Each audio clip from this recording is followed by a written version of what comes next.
What's going on, everybody? Archentry here with a new Mass Effect Andromeda video for you guys.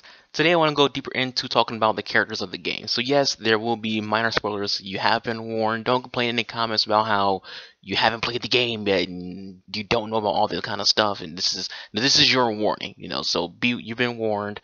And because this could get rather long, we'll break this into parts for each character separately. So anyways, getting things started off, we'll talk about Cora. For my main playthrough, Cora was my romance choice, more so because my main character always has a human as the romance choice. But, also the character matters too, and that. And Cora is a pretty decent character. And at first, Cora comes off as a pretty boring character. She gets better later into the game as she opens up to you, becomes more used to your character. She's a rather interesting character. She's a human that's basically an Asari commando, but she's not an Asari at all. Now, that's unheard of in the Mass Effect universe. There's no human that's that powerful to where their biotics is seen as something that can rival that of a commando. Cora is a really powerful biotic. It might be the strongest human biotic that we've ever seen in the Mass Effect universe. She'd have to be in order to be a commando and work with the Huntresses, which is a well-respected, powerful biotic group in the Asari military. So why is someone this strong not a Pathfinder? You would think someone who's an Asari Huntress, an Asari Commando, and she's a human, but not the Pathfinder. You would think that person will be the Pathfinder. Well, the answer to that depends on how you view Alec's choice of Megan Ryder the Pathfinder. Maybe you think it's nepotism, or you think it's something more than just that. In my opinion, it has to do with Cora herself. Cora isn't a leader. She comes across as someone who is, best at taking orders, not giving them. She's a follower. She bases a lot on the actions of others and the words of others, not her own. The Pathfinder needs to be someone who can lead and make decisions for himself or herself. That's not Cora. She is not a leader. She is a follower. And I think Alec knew that. He knew that Cora isn't one who's going to lead. She's going to be one who takes orders, and that his son or daughter, depending on what sex you play as, is someone who can lead, who does choose for themselves and not take orders. Then there's the speculation. Maybe underneath there's more to Cora than we know. She believes her parents are dead, but mentions she never met her father or knew her father was. So you can't really say my parents are dead if you didn't actually know who your father was and or anything about or met the guy. So there's a question mark around her father. So who is Cora's father? And why does it matter? Why does it matter who Cora's father is? Well, remember what I said about how powerful Cora's biotics are.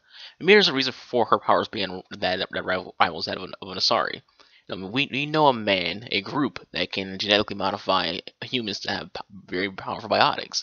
We had a squadmate before who biotic powers were just like Cora, more powerful than that a human can be thought of.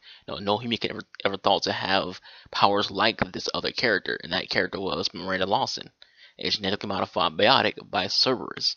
She was the first person we saw who had this unknown, insane amount of power for a human biotic.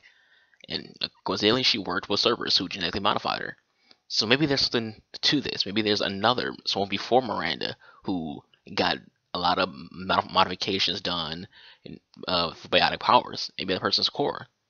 So right now you're probably going, alright Archangel, you're going a little too far. Am I? Cora's last name is Harper. Who else in the Mass Effect universe has that last name? Elusive Man. His real name is Jack Harper. Throughout Andromeda, you find out that there's his mysterious benefactor. This is a secret group that funded the Andromeda Initiative. It's not who you're led to believe it started the initiative. It's a secret group who no one knows about, who goes through a bunch of loops and cloak and dagger to hide who they are. What other group does that? Cerberus. So and who else has a vested interest in the survival of humanity? Cerberus.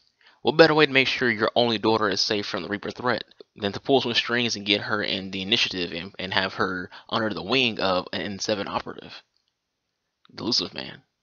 So there's a lot of things you can come here. My theory is that the Elusive Man spoke with Alec, made a deal. Cerberus funds the initiative. In exchange, Alec takes Cora under his wing, under his guidance, and gives Cerberus the intel on creating an AI, and in turn, Cerberus turned that AI into EDI. That's how EDI was created. If you look at Sam looks like a very advanced version of EDI, and he technically is the first human AI. His creation happened before EDI was even thought of. So you'll see when you hear about Alec is creating this AI that there's someone's going to have a vested interest in one of that AI power, that ability to create a human AI. So you can sell the Alec made a deal with Cerberus to give those plans for an AI to Cerberus in exchange for the funding of the initiative, in exchange for saving his wife's life. It's pure speculation, but it's something to think about. And again, just to rewind on, you know, how this could have went down with Cora, because you'll say, well, she didn't know who her father was and never met the guy, so how could he modify her biotics if they never met?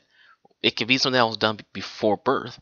You know, maybe in the womb that he did something to the fetus, or maybe during birth when the baby was born, he did some things genetically to the baby. You know, these are the things that should be considered when you think about this. You know, this is Mass Effect universe. This is not, some kind of realistic universe where things work on the logical planes of real life. This is a video game with science fiction ties where things can happen. You know, someone's back from the death through the Lazarus Project. So they're in, again, Miranda, she's basically a test tube baby who has genetic biotic powers. So it's entirely possible for Cora to not even have ever met the elusive man, but still have been genetically modified by him to have her powers. And maybe this is the first time the elusive man even tried to get someone genetically modified biotic powers.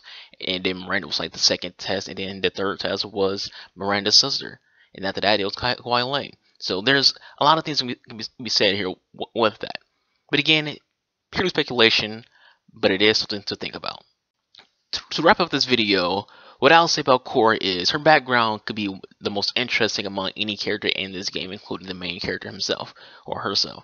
Her Lloyd's mission is pretty good, but unlike the others, her is not an optional mission. It's a part of a main mission, so you have to actually do it, which is kind of weak, but still it ties in with her character, her, obsession and thought of being basically an Asari when she's not an Asari. So it makes sense. But again, she's a very interesting character when you start thinking about the speculation, who she could be, who her father could be, and how her biotics could be as powerful as they are, and all those kind of things. She could be probably the most interesting character in the game, and one of the most interesting characters in the entire lore of Mass Effect. She's a solid character in my opinion. It might even be better if it's true that she is indeed Lucifer Man's daughter. There's when you add in that thought, it just makes her that much more interesting. And that's it for this video, guys. Hope you all enjoyed it. Leave any thoughts you have in the comment section below. Thank you all for watching. I'll catch you guys next time where we talk about Liam.